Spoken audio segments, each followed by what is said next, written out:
Saudara-saudari terkasih, apakah saudara sudah memulai hari ini dengan penuh sukacita dan punya niat untuk berbuat baik meskipun kecil?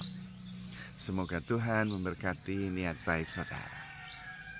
Salah satu dari banyak hal yang saya sukai dari mengadakan baksos di pedalaman Kalimantan adalah menyaksikan banyak mukjizat di depan mata saya. Kemarin saya diberi kesempatan untuk membuka dan mencek hasil operasi katarak dari seorang bapak yang sudah 6 bulan buta total, dua-duanya tidak melihat apa-apa. Bapak ini tentu sangat menderita karena biasanya melihat, lalu pada usia 60-an kataraknya dua-duanya semakin parah sehingga sama sekali tidak bisa melihat. Tentu berpindah dari melihat dan kemudian menjadi tidak melihat sama sekali itu sangat merepotkan, membuat hidupnya menjadi susah. Dan tentu dia banyak berdoa. Dan saya membayangkan bahwa doanya itu dikabulkan dengan adanya baksos ini.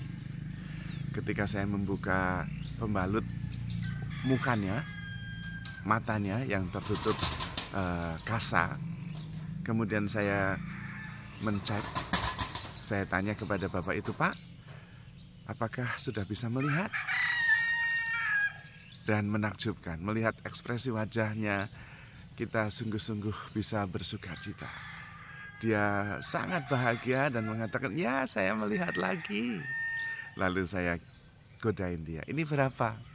Dan dia mengatakan 2. Waduh, melihat tanda begini dan bisa melihat 2 saja udah bahagia sekali. Dan saya kemudian membayangkan bahwa sesudah 6 bulan berdoa, kedatangan kami di sini, terutama dokter mata yang mengoperasi katarak itu adalah kehadiran Tuhan. Seperti itu Tuhan dulu membuat mukjizat menyembuhkan orang yang buta.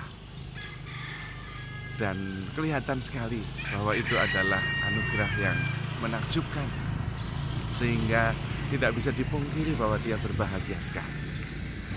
Itulah yang sungguh-sungguh menggembirakan. Dan saya juga kagum dengan sang dokter mata ini yang kemudian melihat bahwa dirinya adalah instrumen yang menjadi jawaban dari doa Bapak ini untuk mengerjakan mukjizat Tuhan yang terjadi 2000 tahun yang lalu menjadi real sekarang ini. Sehingga doa Bapak ini dijawab oleh Tuhan melalui kehadirannya di tempat ini.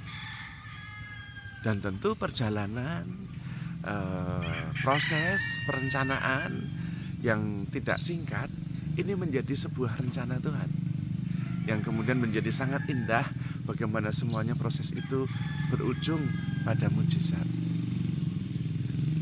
Kalau kita bisa melihat seluruh proses hidup kita secara lebih luas, maka sebetulnya kita selalu bisa menemukan jejak-jejak Tuhan, mukjizat-mukjizat Tuhan yang sampai pada waktu Tuhan.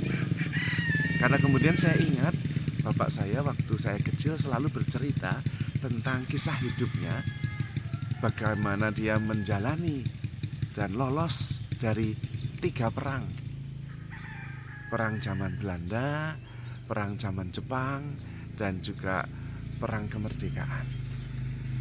Dan lolos dari perang itu bukan hanya anugerah untuk dia pribadi, tetapi kemudian dia bisa melihatnya bahwa itu adalah cara Tuhan untuk menjaga, karena nanti di dalam salah satu sejarahnya akan melahirkan seorang imam yang kemudian bisa menjadi berkat banyak orang. Nah, refleksi saya yang seperti ini, saya membayangkan itu terus-menerus terjadi. Seandainya kita melihatnya bukan hanya satu section saja, satu bab saja dari kehidupan saya. Maka kalau Anda menjalani kehidupan yang mungkin sekarang ini berat, itu hanya salah satu bab saja dari seluruh buku yang sedang Tuhan tulis untuk kehidupan yang menakjubkan. Dan bisa jadi penderitaan yang sedang Anda alami sekarang itu akan menguatkan Anda dan menjadi jalan yang mengarahkan Anda pada rencana Tuhan yang jauh lebih besar. Intinya yang pertama adalah setiap hidup kita itu berkaitan dengan peristiwa-peristiwa kehidupan orang lain. Dan Tuhan sendiri yang merencanakan itu semua. Maka kita diminta untuk acceptance, menerima, mensyukuri, dan terus berproses supaya semakin hari semakin baik.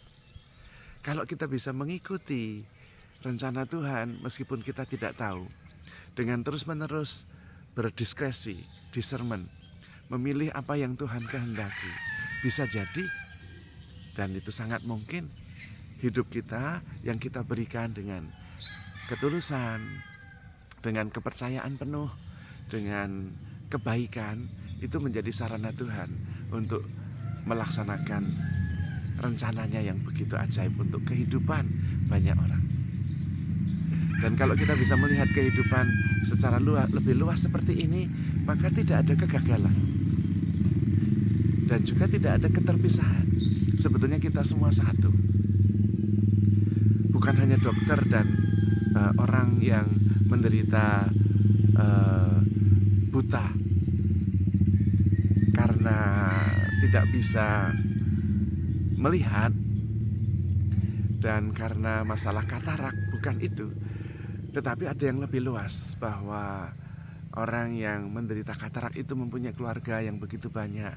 Dokter itu juga mungkin dulunya berkaitan dengan orang-orang yang sungguh-sungguh baik hati menolong. Dan ingin sekali, mungkin bisa jadi orang tua dari dokter itu ingin sekali melalui anaknya menyekolahkan, nanti bisa menolong banyak orang yang dia sendiri tidak mampu menolongnya. Dan kalau kita melihat kaitan satu pribadi dengan pribadi yang lain, peristiwa satu dengan peristiwa yang lain, maka sebetulnya kita hanyalah sebuah satu kesatuan, satu tubuh di dalam Tuhan, yang ketika mengikuti rencana Tuhan, maka akan berujung dengan mujizat, keindahan, berkat, dan sukacita. Maka mari kita sungguh-sungguh membuka diri dan kemudian mencari kehendak Tuhan. Caranya tentu dengan menyangkal diri dan terus bertumbuh menjadi versi terbaik kita masing-masing, dan selalu melakukan kebaikan. Karena Tuhan bekerja lewat kita, lewat kebaikan-kebaikan yang kita lakukan. Dan kemudian kita menerima apapun, acceptance, menerima apa saja, agar Tuhan bisa mengerjakan rencananya dengan maksimal. Dan dengan cara itu kemudian kita bisa melihat bahwa hidup kita adalah sebuah kesatuan yang saling mendukung dan terus berevolusi untuk menemukan sebuah keajaiban.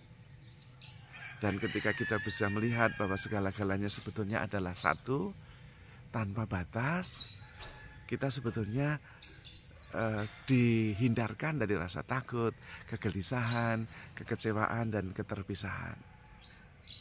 Dan sebetulnya pada tahap itu kita sudah melihat atau mengalami apa yang disebut dengan living in the fifth dimension. Hidup dalam dimensi yang kelima, yang tidak hanya terbatas pada ruang dan waktu, tetapi tanpa batas, terhubung dengan semuanya. Dan kita bahkan terhubung dengan rencana Tuhan yang indah. Karena setiap peristiwa tidak pernah terlepas dari rencana Tuhan menyelenggarakan kehidupan ini. Terutama rencananya untuk membuat kita semua mengerti betapa kita begitu dicintai oleh Tuhan. Maka saudara-saudari terkasih, tetap bersatu, tetap bersaudara. Handle yourself with care because you are loved. Tuhan memberkati.